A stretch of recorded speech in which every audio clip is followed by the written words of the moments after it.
ഞാൻ ഇന്നൊരു പുത്തൻ പായസമായിട്ട് ഒന്ന് നമുക്ക് പറഞ്ഞുതരാം കേട്ടോ. ഒന്ന് പോയി നോക്കട്ടെ, എല്ലാ സാധനവും ആക്കി വെച്ചിട്ടല്ലേ ഉള്ളൂ. അപ്പോൾ ഇനി ഒന്ന് അറേഞ്ച് ചെയ്തിട്ട് നമുക്ക് കാണാം.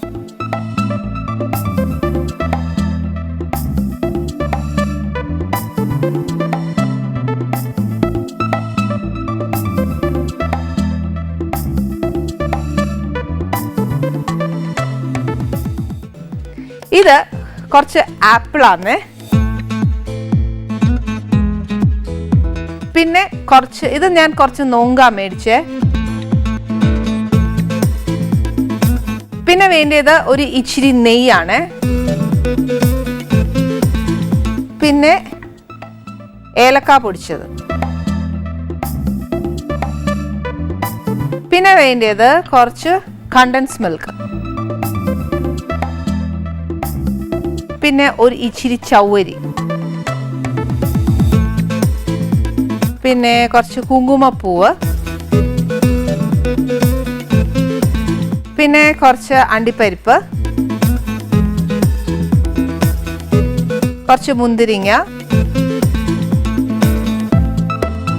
പിന്നെ കുറച്ച് പാൽപ്പൊടി, പിന്നെ നമ്മുടെ പശുവും പാല്. ഫസ്റ്റ് എന്നാ ചെയ്യുന്നതെന്ന് വെച്ചാൽ ഉരുളിയിലേക്ക് നമ്മൾ പാൽ ഒഴിക്കണം.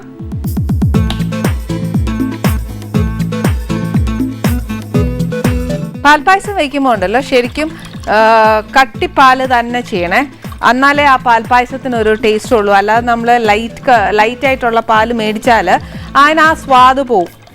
അഥവാ സപ്പോസ് ഇപ്പം നമ്മൾ ലൈറ്റായിട്ടാണ് മേടിക്കുന്നതെന്ന് വെച്ചോ, അങ്ങനെയാണെന്നുണ്ടെങ്കിൽ നമ്മൾ ഈ പാൽപ്പൊടി ചേർക്കുമ്പോൾ ഉണ്ടല്ലോ ഒരു സ്പൂൺ ഒരു ഇച്ചിരി കൂടുതൽ ചേർത്തു, അന്നേരം നമ്മുടെ പാൽപ്പായസത്തിന് ഒരു ഇച്ചിരി കട്ടി വരും. അല്ലെന്നുണ്ടെങ്കിൽ പാൽപ്പായസത്തിന് ബേസിക്കലി പറയുന്നത് നല്ലൊരു കട്ടിപ്പാലിൽ ചെയ്യുമ്പോഴാണ് അതിൻ്റെ ടേസ്റ്റ് വരുന്നതെന്നാണ് പറയുന്നത്. ബാക്കിയെല്ലാം നമ്മൾ ഒരുമാതിരി ചുമ്മാ വെള്ളം കുടിച്ച പോലെ ആയിപ്പോവേ. അങ്ങനെയല്ല, നമ്മൾ ചെയ്യുന്നത് എന്നതാണേലും ഒരു ഇച്ചിരി പോലെ ആന്നേ പോലും ഇല്ലേ, അത് നല്ലതായിട്ട് ചെയ്യുമ്പോൾ ഉണ്ടല്ലോ, എന്നെ സംബന്ധിച്ച് ഞാൻ പറയുമ്പോൾ എനിക്ക് സംതൃപ്തിയാണ്. എല്ലാവർക്കും ഒരു സ്പൂൺ വെച്ച് കൊടുത്താലും എല്ലാവരും നല്ല അഭിപ്രായം പറഞ്ഞാലും ഈ പറഞ്ഞ പോലെ ഒരു സന്തോഷം നമുക്കുണ്ട്. മറ്റേ എന്നതേലും കാണിച്ച് വെച്ചേച്ച് ഒരു ഭക്ഷണം ഉണ്ടാക്കുന്നതോട് എനിക്ക് യാതൊരു യോജിപ്പും ഇല്ല. എന്നാ വെച്ചാൽ നീ ആരാ എന്ന് എന്നോട് ചോദിക്കല്ലേ, പക്ഷെ എനിക്ക് അങ്ങനെ ആയി പോയത് കൊണ്ടാണ്. ഇനി എന്നാ ചെയ്യേണ്ടത് വെച്ചാൽ പാലൊഴിച്ചു, ഇതിനകത്ത് നമുക്ക് കുറുകാനായിട്ട് ഒന്നുമില്ല. അതായത് നമ്മൾ അട ചേർക്കുവാണെങ്കിൽ അട ബേസിക്കലി മൈദായ, അന്നേരം അത് ചേർക്കുമ്പോൾ നമുക്ക് കുറുകി വരും പായസം. വെർമിസെല്ലി ആണെങ്കിലും അതേ കൂട്ട് തന്നെയാണ്, ഈ പറഞ്ഞ പോലെ ഒന്ന് കുറുകി വരാനുള്ള ചാൻസസ് ഉണ്ട്. പക്ഷെ ഇവിടെ നമ്മൾ നോങ്കിനകത്ത് അങ്ങനത്തെ കാര്യങ്ങളൊന്നും ഇല്ലാത്തതുകൊണ്ടാണ് നമ്മൾ കുറച്ച് ചവ്വരി ചേർക്കുന്നത്. അത് ഒരു പിടിയോളം ചേർക്കുക. ഇനിയാന്നു ഇതിൻ്റെ ജോലി എന്ന് പറയുന്നത്, അതായത് ചവ്വരി ഒന്ന് വേകണം. ഈ നോങ്ങിന് അധികം വേവില്ല. കാര്യം എന്നാന്നോ, ആ നോങ്ക് കടിക്കണം. നമ്മൾ കഴിക്കുമ്പോഴത്തേന് ആ നോങ്ക് കടിച്ചാലേ അതിന് ആ ടേസ്റ്റ് ഉള്ളൂ. ഇല്ലെങ്കിൽ ഇങ്ങനെ എന്നാ പറയുക, ഒരു വെന്ത നോങ്ക് കഴിക്കുമ്പോൾ എന്നാ ഒരു കൊള്ളുകയില്ല. അതിനെക്കാട്ടിലും നല്ല ഇത് ചൂട് നമ്മൾ ബാക്കി എല്ലാം ആക്കിയതിന് ശേഷം ഇത് കുഞ്ഞു കുഞ്ഞായിട്ട് അരിഞ്ഞ് ഇതിനകത്തോട്ട് ഇടുമ്പോഴാണ് ആ ഒരു ക്രഞ്ചിനെസ് ഒക്കെ വരുമ്പം നല്ല ടേസ്റ്റ് എന്ന് പറയുമേ. അതുകൊണ്ട് ആദ്യം നമുക്ക് ഈ പാലൊന്ന് തിളപ്പിച്ച് ചവ്വരിയൊക്കെ ഒന്ന് വെന്ത് വരുന്നൊരു സമയമുണ്ട്, എന്നാലേ നമുക്ക് ബാക്കി കാര്യങ്ങൾ ചേർക്കാൻ പറ്റത്തുള്ളൂ.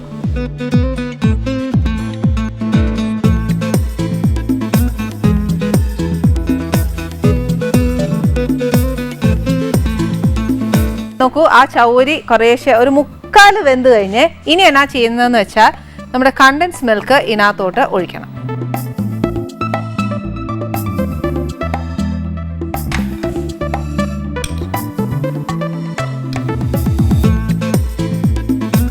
കണ്ടൻസ് മിൽക്ക് ചേർത്ത് കഴിഞ്ഞാൽ നമ്മൾ എപ്പോഴും ഇളക്കിക്കൊണ്ടിരിക്കണം, അല്ലെങ്കിൽ ചിലപ്പോൾ അടി പിടിക്കാൻ ചാൻസ് ഉണ്ട്.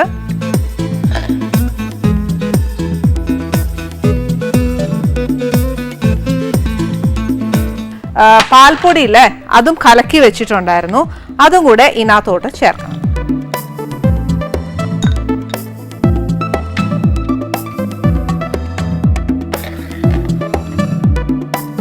കണ്ടൻസ് മിൽക്കും പാൽപ്പൊടിയും ചേർക്കുമ്പോൾ ഇത് രണ്ടിനും നല്ല മധുരമുള്ള സാധനം വന്നു.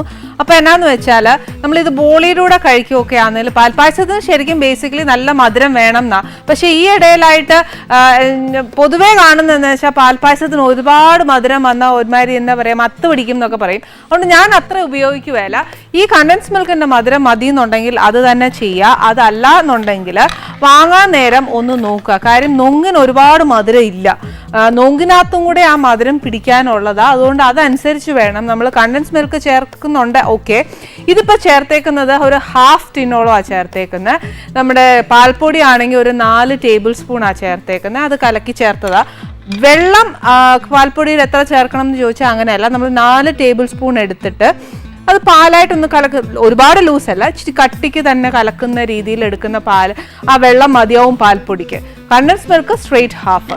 അതല്ല മധുരത്തിൻ്റെ ഒരു പഞ്ചസാര ചേർക്കുന്നില്ല എന്നുണ്ടെങ്കിൽ ഒരു കാര്യം ചെയ്യാം, ഈ പറഞ്ഞ പോലെ കണ്ടൻസ് മിൽക്ക് ഫുൾ ചേർക്കാം. ഹാഫ് ചേർക്കുവാണെങ്കിൽ മധുരം നോക്കിയേച്ച് ഇച്ചിരി പഞ്ചസാരയും കൂടെ ചേർത്താൽ കുറച്ചുകൂടെ നല്ല ടേസ്റ്റാണ്.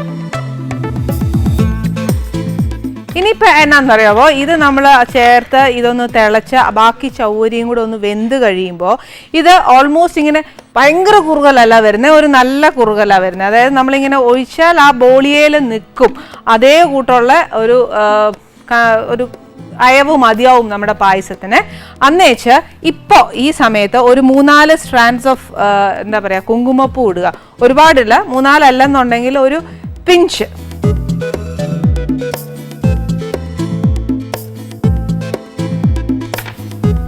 അതിൻ്റെ കൂട്ടത്തിൽ കുറച്ച് ഏലക്കാപ്പൊടി,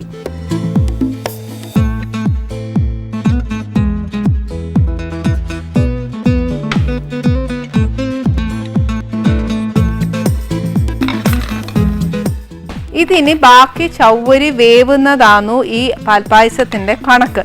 അത് കഴിഞ്ഞ് കഴിഞ്ഞാൽ ഇത് ഓഫ് ചെയ്യണം. ഓഫ് ചെയ്തേച്ച് എന്നാ ചെയ്യണമെന്നോ, നമ്മളെ ഒരു ഇച്ചിരി ചെറു ചൂടില്ലേ, അപ്പോൾ പഞ്ചസാരയുടെ അളവ് നോക്കിക്കോണം.